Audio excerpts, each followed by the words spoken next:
अवधूत चिंतन श्री गुरुदेव दत्त। श्री स्वामी समर्थ महाराज की जय। स्वामी भक्त हो, नमस्कार। स्वामी स्वरूप परमपूज्य सद्गुरू श्री लाटकर काकांच्या संचार अवस्थेत प्रस्तुत श्री स्वामी चरित्र तत्व रहस्य हे वैशिष्ट्यपूर्ण आहे। आपल्याला प्रत्यक्ष स्वामी समर्थांच्या मुखातूनच हे ऐकायला मिळत आहे, हे आपले अहोभाग्यच आहे। श्रद्धावान स्वामी भक्तांनी याचा अवश्य लाभ घ्यावा। धन्यवाद। श्री स्वामी समर्थ। जय जय स्वामी समर्थ। प्रस्तुत प्रति गुरुवार स्वामी चरित्र के बारे में कथन कर रहे हैं। आज का गुरुवार विशेष स्वामी प्रत्यक्ष। आज सद्गुरु के रूप तथा धनलक्ष्मी के रूप में सारे भक्तों को आशीर्वचन दे रहे,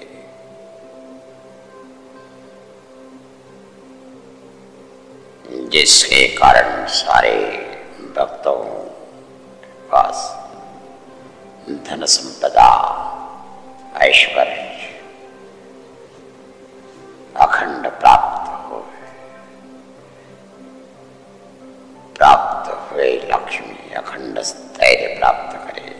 हरे स्वामी प्रत्यक्ष लक्ष्मीश्वर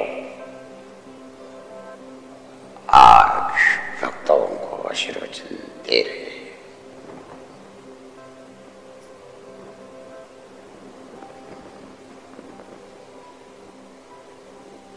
तथा स्वामी चरित्र के श्रृंखला में हम आज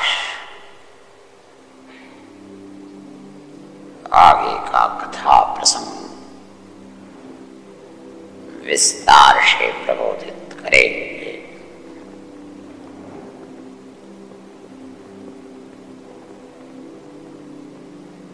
बदरिकावन से केदारनाथ ज्योतिर्लिंग स्थान पर आगमन हो चुका है।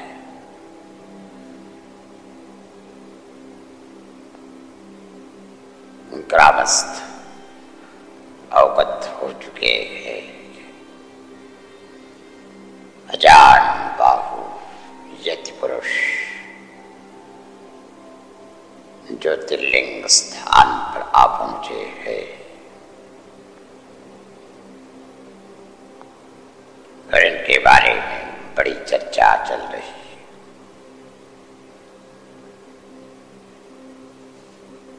ये यति पुरुष कौन है, किस स्थान से आए, किस प्रयोजन से आए,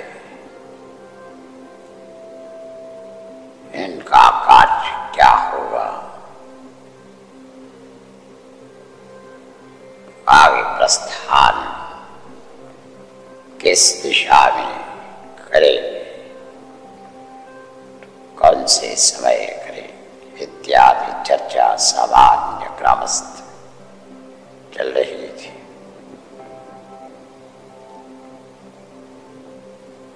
ज्योतिर्लिंग के स्थान पर अनेकों योगी पुरुष आते थे दर्शन प्रयोजनार्थ। परंपरा से पूजन करने वाले पुजारी उपाध्याय वर्ग अखंडता से नित्य क्रम चलाते थे। अनंत वर्षों से अनेक योगी पुरुष यति पुरुष आते जाते थे। इसके कारण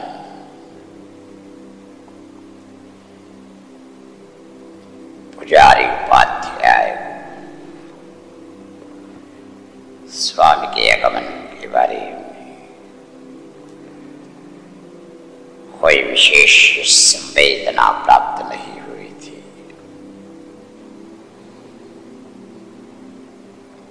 किंतु जब ग्रामस्थ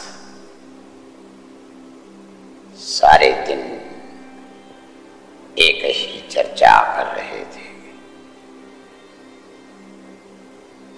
प्रस्तुत यति पुरुष कोई विशेष है, विशेष सिद्धि प्राप्त किए हुए है, और इसके कारण प्रातः ब्रह्म मुहूर्त पर जब स्वामी केदारनाथ ग्राम परिक्रमा लगा दे, तब कोई गिने चुने ग्रामस्थ उनके साथ प्रातः समय की परिक्रमा में सहभाग करते थे। शनै शनै इस बात की चर्चा वार्ता जब सारे ग्रामस्थ में हुई, तब इस परिक्रमा में शनै शनै सारे ग्रामस्थ समुचित होते हुए प्रातः समय ब्रह्म मुहूर्त पर स्नानादि पवित्र कार्य के पश्चात संपूर्ण ग्राम को परिक्रमा लगाते। तत्पश्चात सूर्योदय के समय पर ज्योतिर्लिंग का दर्शन अर्चन पूजन करने के प्रयोजन से स्वामी के साथ ही आते थे। यही बात चलते रही, तब प्रमुख उपाध्याय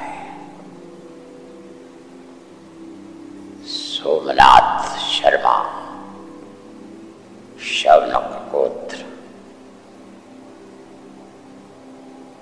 इस बात के बारे में बड़े चिंतित हुए कि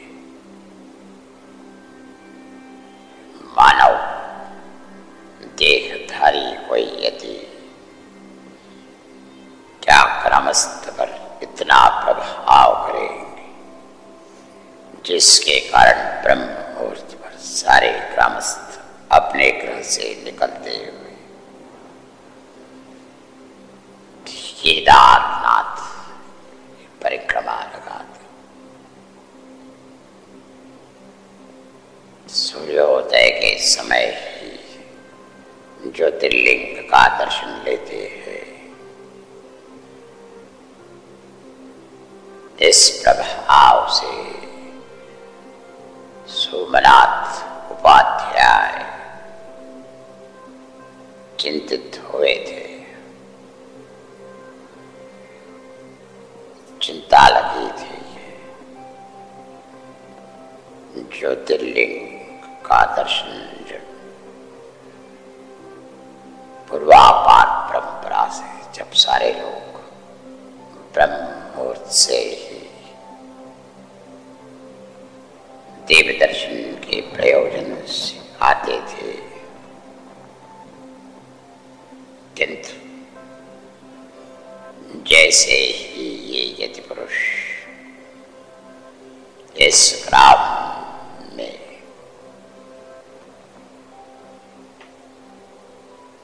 ध्यान धारणा योग क्रिया भक्ति ज्ञान अनुग्रह प्रक्रिया से अपनी दिनचर्या चलाने लगे, तब से सारे ग्रामस्थ प्रभावित हुए हैं और केवल सूर्योदय के पश्चात ही शिव शंभो का दर्शन लेने के लिए आते हैं। इतनी मानव की पूजा, इतना मानव पर विश्वास स्वाध्याय को विचलित कर रहा था। इसी के कारण एक दिन सोमनाथ उपाध्याय ने समस्त ब्रह्मवृंद की सभा बुलाई, संबोधन करते हुए कहा, कोई एक अवचित यति पुरुष जो आरण्य में भ्रमण करते हुए वो ब्रह्म मुहूर्त पर इस ग्राम परिक्रमा लगाते के प्रभाव से सारे ग्रामस्थ प्रातः ब्रह्म मुहूर्त पर इनके साथ ही परिक्रमा लगा रहे हैं। शिव शंभु तत्पश्चात आके दर्शन लेते हैं। इतनी मानव पूजा विपरीत है। इस प्रकार से एक चिंता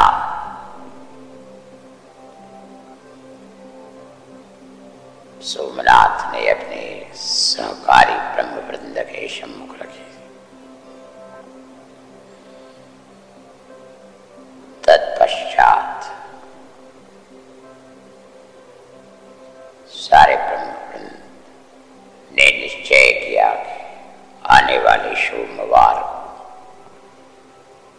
प्रातः ब्रह्म मुहूर्त पर रुद्राभिषेक का कार्य करे तथा सारे क्रमस्थ को इस रुद्राभिषेक के समय बुलाए।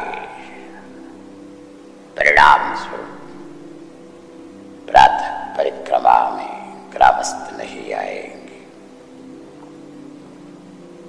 मानव देहधारी यति का प्रभाव क्षीण होगा। इस कल्पना से जब निश्चय किया, सारे ग्रामस्थ इन सारी बातों के बारे में अवगत कराया।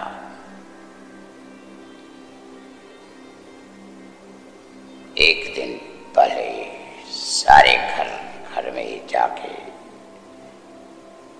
इस सूचना को प्रस्तुत किया गया। सोमवार प्रातः समय ब्रह्म मुहूर्त पर शिवलिंग ज्योतिर्लिंग के पास सारे ग्रामस्थ को आना अनिवार्य है।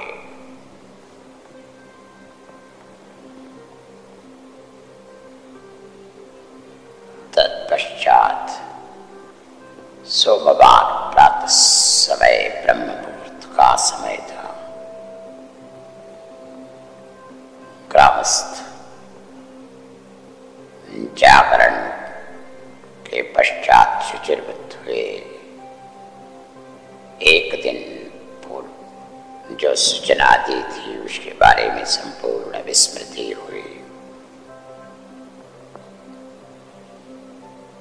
जिस नित्य नियम को सिद्ध किया था स्वामी के साथ परिक्रमा करने का, वही कार्य केवल मस्तिष्क में रहा। अन्य सारी बातें विस्मृति में चले गई।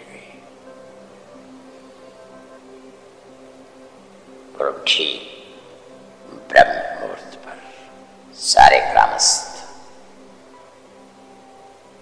सद्गुरु स्वामी के साथ परिक्रमा लगाने लगे। ज्योतिर्लिंग के पास शोभनाथ शर्मा तथा अन्य ब्रह्मवृंद ब्रह्म मुहूर्त पर आ चुके थे। प्रतीक्षा कर रहे थे ग्रामस्थ की।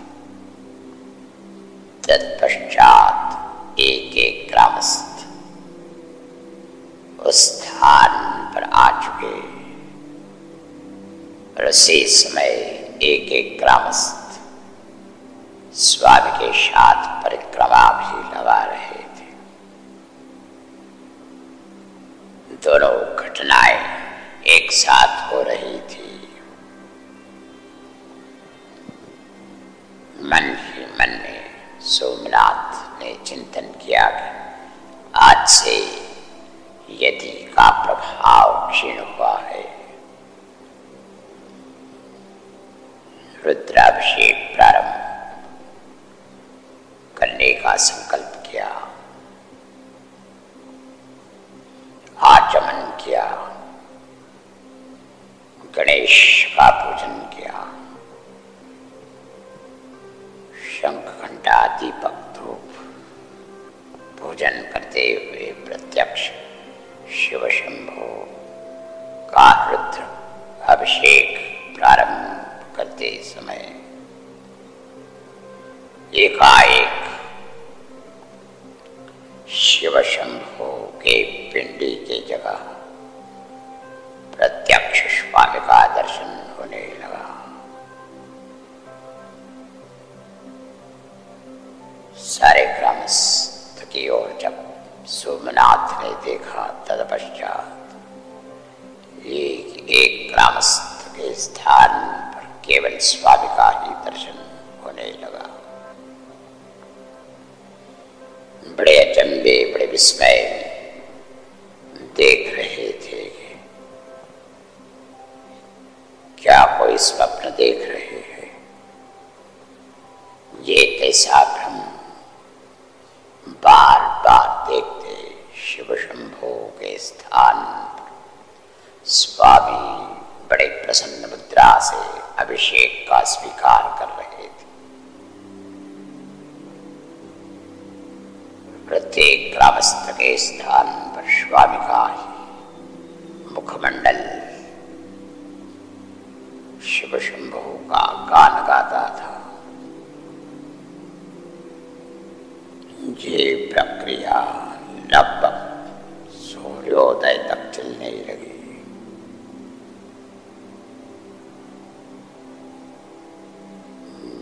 ब्रह्मवृंद विस्मृति में चले गए।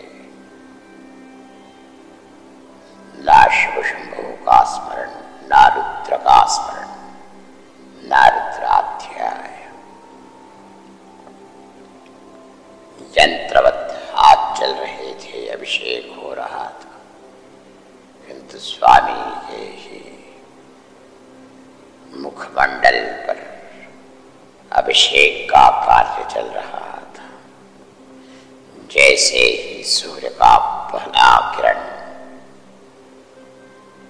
शिव शंभो के पिंडी पर आया, तत्पश्चात प्रत्यक्ष स्वामी अपने भक्तों के साथ शिव मंदिर में प्रविष्ट हुए।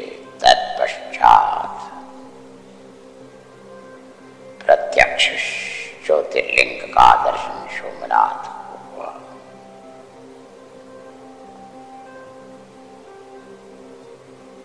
तब स्वामी की ओर देखा, यही प्रसन्न मुद्रा शिव पंडी के पास थी। सारे ग्रामस्थ को देखे तो यही सारे ग्रामस्थ स्वामी स्वरूप हो चुके थे। सोमनाथ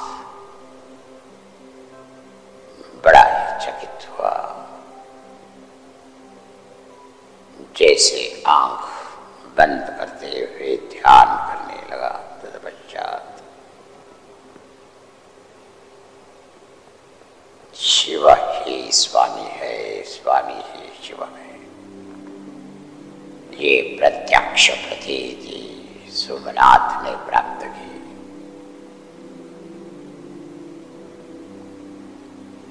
तथा जो स्वामी के भक्त है, निस्सीम भक्त, वो प्रत्यक्ष स्वामी स्वरूप है। भक्त तथा स्वामी अभिन्न है। जो अनन्य शरण भाव से स्वामी के सम्मुख आते हैं, वो स्वामी स्वरूप हो जाते हैं। इस प्रतीति को प्राप्त किए पश्चात सोमनाथ सद्गुरु स्वामी के सम्मुख संपूर्ण शरण आया। मन के सारे विकल्प निकल चुके थे। स्वामी केवल एक मानव देहधारी जीव नहीं है। स्वामी प्रत्यक्ष परब्रह्म परमेश्वर, स्वामी प्रत्यक्ष सर्वेश्वर शिव शंभो है। स्वामी प्रत्यक्ष ब्रह्मा विष्णु महेश्वर है। इस प्रतीति को प्राप्त किए पश्चात सोमनाथ उपाध्याय स्वामी के सम्मुख संपूर्ण शरण भाव करते हुए क्षमा याचना करने लगे। अज्ञान के कारण, भ्रम के कारण, अहंकार के कारण स्वामी को केवल मनुष्य समझने की भूल की थी उसने। किंतु पूर्व सुकृत, पूर्व पुण्य के कारण स्वामी ने सोमनाथ तथा उसके अन्य सहकारी दिव्य दर्शन दिया था। ग्रामस्थ स्वयं इन सारी बातों के बारे में अवगत नहीं थे। जब ये सारी प्रसंग के घटनाएं ग्रामस्थ को अवगत हुई, तदपश्चात स्वामी पर बड़ा ही श्रद्धा, विश्वास, भक्ति, प्रेम, समर्पण भाव, त्याग सारे ग्रामस्थों को प्रस्तावित हुए। समस्त ब्रह्मवृंद स्वामी शरण आ चुके थे। तत्पश्चात उसी दिन के शाम प्रदोष काल स्वामी ने सारे भक्तों के सम्मुख जीव तथा शिव एक तत्व है, सचिष्य तथा सद्गुरु एक रूप है। सद्गुरु भले ही मानव का देह धारण करे, किंतु वे प्रत्यक्ष परब्रह्म परमेश्वर होते हैं। इस तत्व रहस्य पर विस्तार से प्रबोधन किया। इस प्रबोधन के माध्यम से जो ज्ञान प्राप्त हुआ, उस ज्ञान के कारण सारे ग्रामस्थ तथा सारे ब्रह्मवृंद ज्ञान से परिपूर्ण हुए। तत्पश्चात एक प्रकाश शलाका स्वामी के हृदय आकाश से बाहर निकलते हुए उसके अनंत रूप प्रत्येक भक्त के हृदय आकाश में प्रविष्ट करते हुए प्रत्येक भक्त को दिव्य प्रतीति प्राप्त हुई। प्रत्येक भक्त गंभीर समाधि स्थिति में चले गए, जिन्हें ज्ञान, भक्ति, वैराग्य तथा परब्रह्म परमेश्वर स्वरूप स्वामी के साथ अखंड अनुसंधान प्राप्त हुआ। ये केदारनाथ सर्वप्रथम लीला प्रसंग स्वामी चरित्र में आरंभ हुई। अन्य लीलाएं हम आने वाले गुरुवार से